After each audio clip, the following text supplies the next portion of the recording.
할렐루야. 여호와를 경외하며 그의 계명을 크게 즐거워하는 자는 복이 있도다. 그의 후손이 땅에서 강성하며 정직한 자들의 후손에게 복이 있으리로다.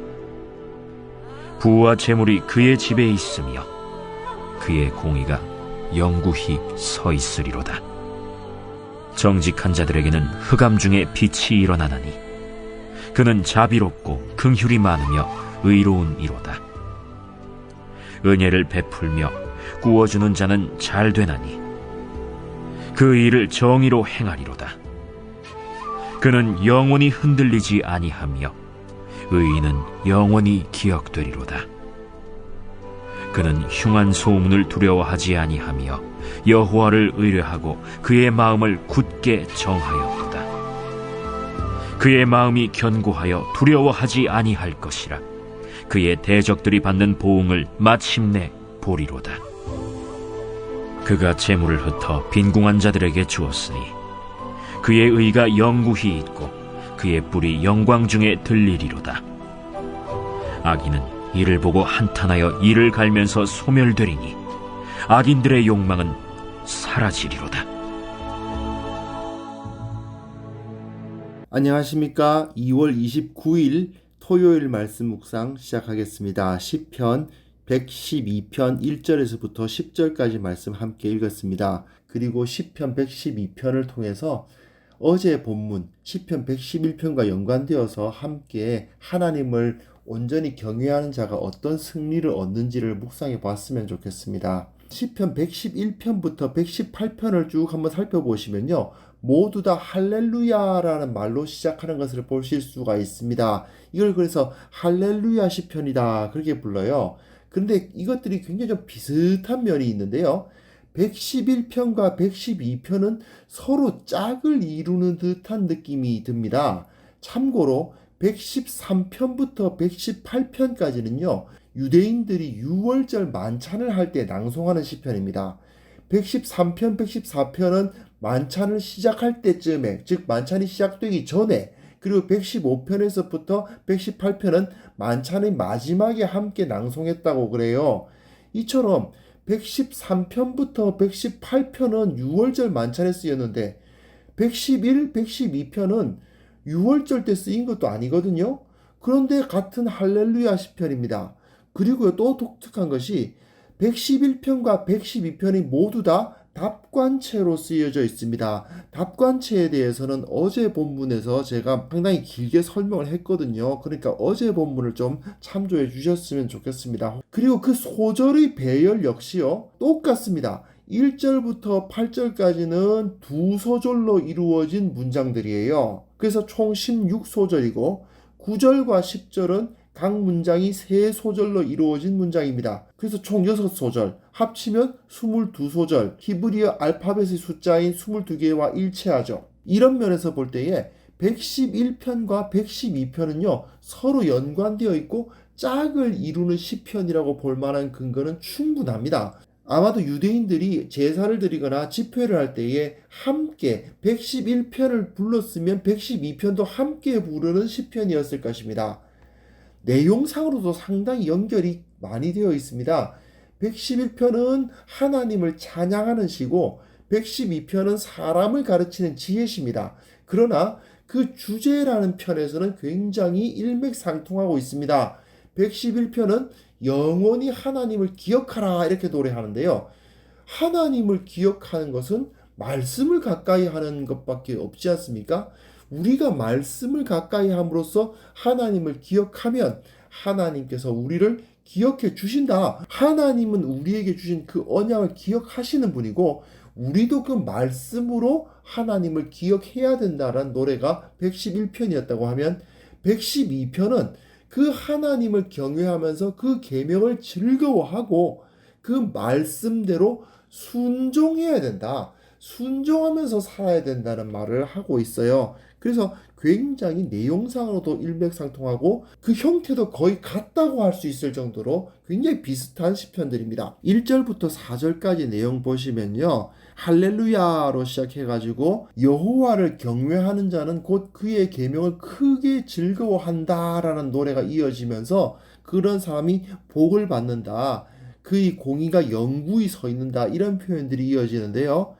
소절별로 구분해 보면은 어제 111편과 똑같습니다. 1절, 2절, 3절, 4절이 전부 다 둘로 나뉘어져서 각 소절이 히브리어 알파벳 순서대로 배열되어 있습니다. 우리말 성경을 다루니까 사실 히브리어 알파벳 순서대로 다루어져 있다는 것이 그렇게 감흥이 없는데요. 사실은 굉장히 짧습니다. 짤막짤막함에도 불구하고 전부 알파벳 순서대로 이루어져 있기 때문에 함께 노래 부를 수 있도록 이걸 암송하는 데는 굉장히 좋은 그런 시편이라고 할 수 있습니다. 이게 답관체시기 때문에 내용상 발전을 하기는 쉽지 않아요. 그 틀에 맞춰야 되니까요. 하지만 정직한 자가 복을 얻고 그의 공의는 영구히 있을 것이다. 111편에도 영구하다는 이야기가 기록되어 있거든요. 111편 3절에 보시면 하나님의 의가 영원한데 112편 3절에서는 여호와를 경외하는 자의 공의가 영원해요. 그리고요. 111편 4절에 보시면 하나님이 은혜롭고 자비로우시거든요. 그런데 112편 4절에는 하나님을 경외하는 자가 자비롭고 긍휼이 많고 의로워요.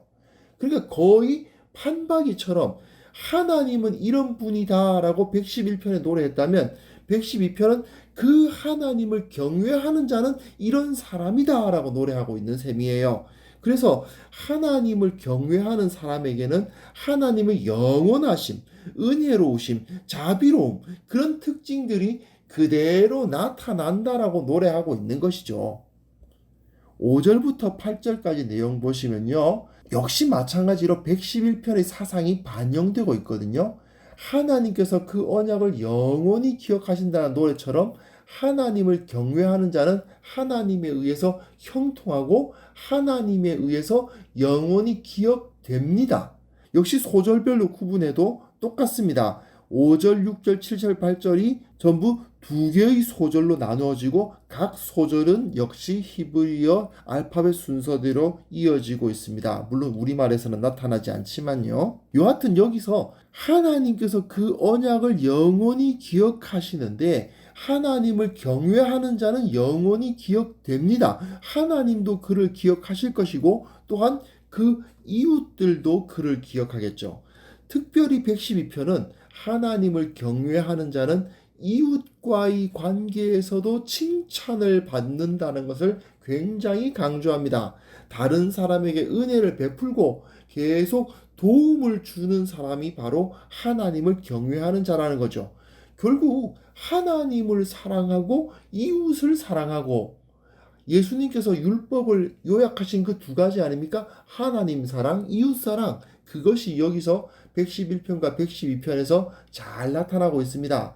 물론 아무리 주위의 이웃에게 잘해주려고 해도요. 꼭 보면 악한 사람들은 있게 되어 있고 하지만 이렇게 하나님을 의뢰하고 이웃에게 은혜를 베풀며 살아가는 사람들은 즉 말씀대로 사는 사람들은 그 대적들이 악한 대적들이 아무리 나쁜 소문을 퍼뜨려도 아무리 그를 뒤에서 공격해도 그는 하나님을 의뢰하고 흔들리질 않아요. 그러다 보니까 결국은 대적들에 대해서 승리하게 된다라는 선포가 여기에 주어지고 있습니다. 그리고 9절하고 10절 보시면 그 의는 재물을 흩어서 빈궁한 사람들에게 준다. 그러니까 그의 의가 영구히 있다. 또 영원하다 표현이 나와 있죠. 111편에서도 영원하다가 자주 나왔잖아요. 112편에도 영원하다라는 것이 제시되고 있습니다. 그러면서 악인들은 한탄하고 이를 갈면서 소멸된다라고 선언해요. 의인은 이기고 악인은 패망한다 그 이야기인데 111편 설명할 때도 말씀드렸지만 9절과 10절이 클라이막스잖아요. 마찬가지로 112편도 9절과 10절이 클라이막스라고 할 수 있거든요. 111편과 마찬가지로 세 소절로 이루어진 문장 두 개입니다. 9절, 10절 이렇게 6개의 소절로 이루어져 있고 각 소절의 시작은 알파벳 순서로 이루어져 있습니다. 112편은 결국 의인과 악인이 어떤 결말을 갖는가를 노래하고 있는 것인데 하나님을 경외하는 사람이 의인이어서 그 사람은 결국 영원하고 악인들은 소멸한다라는 노래죠. 시편 1편의 주제와 거의 같다고 할 수 있겠습니다. 특별히 하나님을 경외하는 사람은 이렇게 빈궁한 사람들에게 베푸는 사람들입니다. 그러다 보니까 아무리 대적들이 그를 험담하고 악한 소문을 퍼뜨려도 이 사람은 흔들림이 없고 의인으로서 인정을 받고 영광을 얻습니다. 그의 뿔이 영광 중에 들리로다. 이렇게 노래하고 있죠. 하지만 악인들은 그 뒤에서 계속 공격하는 악인들은 한탄하고 이를 갈며 소멸될 수밖에 없다라고 기록되어 있습니다. 결국 악인들은 의인들을 계속 이유 없이 공격하는데요. 그렇게 의인들은 악인에 의해서 고난을 당하겠죠. 하지만 오히려 그 고난을 당함을 통해서 악인들은 망하게 된다는 겁니다. 의인이 당하는 고난에 의해서 악인은 망한다라는 것이 바로 시편 112편의 결론이고 클라이막스라고 할 수 있겠죠. 이건 그 당시 이스라엘이 주변에 뭇 나라들이 있었잖아요. 111편 6절에 보시면 하나님께서 그 주위 뭇 나라들, 이방 나라들에게 기업을 주셨다라고 노래를 해요. 근데 결국 그 뭇 나라들이 이스라엘을, 유다를 괴롭히죠. 하지만 그 괴롭힘을 당하는 것을 능히 이김으로 말미암아 저들이 악함이 드러나고 결국은 하나님께서 저들의 악함을 보시고 심판하시게 된다라는 그런 노래입니다. 결국 의인들은 하나님 앞에서 바르게 살려고 노력할 때에 당장은 손해보는 것처럼 보이고 당장은 패하는 것처럼 보일지 몰라도 결국은 그것을 통해서 궁극적인 승리, 마지막 승리를 얻게 된다는 것이죠. 시편 111편과 연결해서 함께 생각해 보면요. 결국 하나님을 섬기는 사람은 말씀을 사랑하는 사람입니다. 그리고 그 말씀에 기록된 대로 실천하는 사람이죠. 그것이 또한 하나님을 사랑하는 것이고 이웃을 사랑하는 거예요. 말씀을 사랑하는 것이 하나님을 사랑하는 것의 표현 아닙니까? 근데 그 말씀대로 살려고 하다 보면 이웃을 사랑하지 않을 수가 없죠. 결국 하나님 사랑, 이웃 사랑이 말씀 사랑, 말씀 순종인 겁니다. 그래서 이런 삶을 살아갈 때에 하나님으로부터 의인으로서 인정이 되고 아무리 어려움이 있어도 능히 헤쳐나갈 힘을 얻게 된다는 겁니다. 물론 아무리 의롭게 산다고 해도 의인을 미워하고 공격하는 악인은 있게 마련입니다. 하지만 끝까지 우리가 말씀대로 살면, 끝까지 주님의 말씀 붙들면서 살면 하나님께서 반드시 우리 편이 되어 주시고 우리를 공격하는 악인들은 망하게 된다라는 것이죠. 세상이 흉흉하고 힘들어지면요, 어리석은 사람들은 자기 것을 확보하기 위해서 노력합니다. 근데 내 것을 확보하기 위해서 무슨 짓을 하겠습니까? 다른 사람 것을 뺏으려고 해요. 하지만 하나님을 경외하는 참 지혜를 가진 사람들은 다른 사람의 소유를 내 것으로 만들기 위해서 그것을 뺏으려고 하지 않습니다. 오히려 내 것을 다른 사람들과 나누는 삶을 살려고 합니다. 그러다 보니까 세상 사람들이 눈으로 볼 때는요, 하나님 섬기는 사람들은 매번 패배하고 뺏기는 사람처럼 보일 수도 있습니다. 하지만 정작 정직한 사람들은 자기 소유가 사람들로부터 오는 것이 아니라 하나님으로부터 온다는 사실을 믿기 때문에 사람들에게 나누어 주는 것보다 하나님으로부터 오는 것이 훨씬 더 크다는 것을 알고 있기 때문에 두려워하지 않습니다.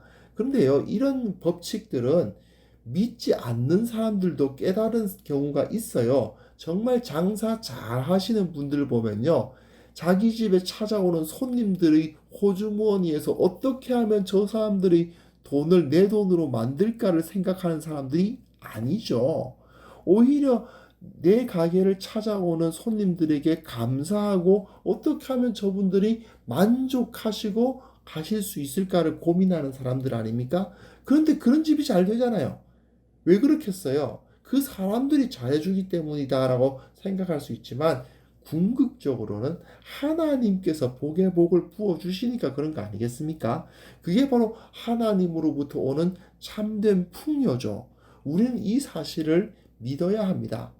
하나님을 사랑하고 이웃을 사랑하는 삶을 실천하는 사람은 절대로 손해보거나 절대로 망하지 않는다.